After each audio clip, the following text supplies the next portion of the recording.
the fame of a man like Paddy Hopkirk, who's driven a Mini faultlessly to Monte Carlo on the long, twisty, slithery hills that rally drivers meet each year. Paddy Hopkirk is one heck of an ambassador for the Mini brand. He loves both the old and the new. He's fascinated by the technology in the new ones. He loves the charm and the character of the old ones. And he really loves the people that own both. And I think it's a real testament to his personality and how much he does love this particular little car.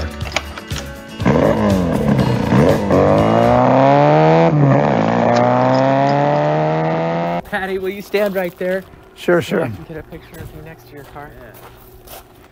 Red with a white roof. That's perfect. But slightly more comfortable. And probably quicker too as well. That's perfect. Thank you. Thank you. And you want to see around the front of the house here, yes. Just to show you. Can you show us anything you want to show us? No. Just you haven't been before. Oh, Bertie. How much property do you have here? I've only got about 10 acres. That's in England, that's a lot, isn't it? No. Oh. Not really. Well, maybe. I mean, the farm here's got thousands of acres, you know. No, it's nice and quiet. It really is. Apart from helicopters and airplanes and things. That was your helicopter, right? No. That's where you go to the Grand Prix. No, I don't. I drive to the Grand Prix now. Now, this is really beautiful, but I turned around and then I looked at this and went, wow! Now, if that isn't England. That's very English. Yeah, that is English right there. Wow. Man, that is cool. Yeah, probably not so practical, but it actually works well. I'll tell you, they built houses well in those days. I don't think there's any foundations, you know, it's really? all mud. Man. But it doesn't move. It's amazing. Yeah. And you've been here 37 years. Yes, I have, yeah. It's only been on the market about twice in the last 100 years, this house, I think, yeah. And it was built in 1540. 1540. And the United States isn't even that old. No. Yeah, but it's built out of old, because the breaker's yard is not far from here on the river, and when they came up the Thames, they used to break them up, and they took the beams, and that's what the builders used. So the length of the beams decided the size of the rooms. Wow. And so the beams, or some of those were the ones you said, watch your head now. And those are unfortunately, from a ship. Yeah, if you look at them, you can see the slots where the deck went, you know. Oh, man. Well, hey, what are you going to do with old ships? Everything I say is being remembered. I better not use any bad words. I don't think you have so far. This is great. What an experience. Well, listen, you probably don't want to live here, but it's nice. I like it. I want to die here, you know. Well, that's how I feel about my home. You're taking us to see your very first car, Paddy? Yeah. Does it run? Yes, we had it running this week, but it's not easy to start it. I'm pushing Paddy Hopkirk's first car, a 1922 Harding, out into the light so we can get a better look at it. There we go. How many cc's? 250 cc Jap engine, motorcycle gearbox, driving one wheel. What does JAP stand for?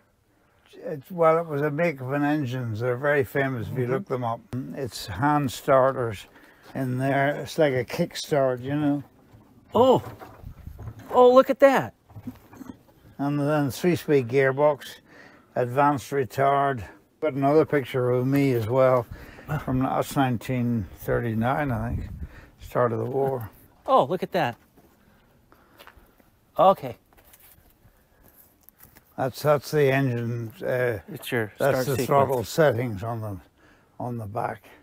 How old were you, Paddy, when you started driving this thing? Well, I was born in 1933, and I drove it when I was in 1940. Now, is it true that you learned the famous Paddy Hopkirk handbrake turn in this car? That's right, yeah, because the brakes only work on the rear wheels. Not very clean, is it? That's okay. Hop on in there. To clean it out. Is this great or what? So this was it. This is. It had a different windscreen in them, but actually it was an old wooden frame. Here, I'll hop in with you. Yeah, there we are. All right.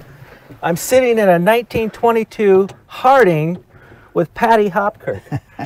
How cool is that? Sorry, we can't go. And there's the steering. Look. It's a tiller. It's a tiller steering. And that was the handbrake there.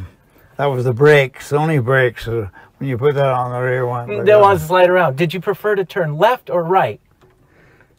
You know, I can't remember. Probably right, because I didn't have anybody heavy like Oh, you could pull on that and push forward. And you could be. You were on the right-hand side. Yeah, that's it. I bet you were doing forward, yeah. righty-tighty. I think so. That's interesting. I can't remember that. But, Now, how did you get this car back in your life? I went on BBC London some years ago when it was the anniversary of the Monte Carlo Rally, and he said to me, usually, how did you start? And I said, I had a thing called a Harding, and it was scrapped in Northern Ireland, and some guy rang the BBC up the next day in London and said, I'm a motorcycle restorer, and I think I've got a Harding somewhere.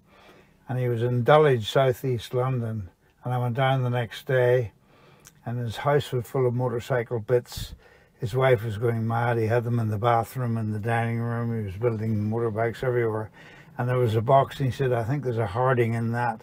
And I went over and I looked in the box, and there was the registration number, IJ9670. Oh, he still remembers the number. So I bought it, and the charity partly restored it, but last, or 2 years ago, a very good friend, Bill Price, who's with BMC, and a friend, they restored it for me. That's fantastic. And got it going, got the engine going as well. And this is the car. It is, absolutely. Wow. That's remarkable. And the chassis number and the registration number are all genuine, you know. Wow. That's just unbelievable. The axle, the wheels, everything, the engine, that's all OE. The hood's different, it's new, and the windscreen's different, but all this is original, absolutely. If you look at the photograph there, that photograph's taken in Belfast in I think 1940, at the beginning of the war, in my house outside Belfast. And if you look, it's exactly the same, and that's an Irish registration number from County Down. And this car was given to you as well, right? Yeah, well, yeah, the local clergyman owned it, and I used to bring him grapes from my father's greenhouse, and he died and he left it to me because he knew, and then I rebuilt it again. I took it, the engine to bits, and so I was good at mechano sets, and it was a good challenge, and to drive it was very nice. I was, you know, 4 wheels instead. I had a motorbike, but this was 4 wheels. Did you terrible job getting tires and wheels for, you know, I had the wheels refurbished, but it's getting tires, because it used to be beaded edge tires. Yeah. Used to go around into the rim, you know, and you can't get those anymore. This is fabulous. So you wonder if a museum would be interested in this. I would imagine so. They would have to be. It's almost 100 years old. Come on. Yeah, well, you're right. I didn't think of that. Yeah. And I went to Harding, the old factories. Where it was is still in Bath. I went down and looked at the museum there and everything, and you know, they did make Bath chairs, and I've got the catalogue and all that of the model. Really? I've got a picture of it, yeah. Oh man, this is really a thrill of a lifetime. Well, you're very kind, thank you. This is exciting. It's nice somebody to see it. Oh, well, you know, we love you, Paddy, so anything you want to show us, we're really fan. But, I mean, it's your first car. This is absolutely, really, yes. I mean... And you need to, well, it was nice to have a car when you were 9 or 10, you know? Well, yeah, not many 9 or 10-year-olds had a car, right? My first car was a Mini. In the U.S., and chicks dug it. I think you drove me in it last year. That's why I'm like I am. Paddy, thank you so much for showing us. Not at all. I'm sorry it's not driving, but to get it started, it's not easy. It was worth it. It was worth it. Yeah. This is a thrill of a lifetime.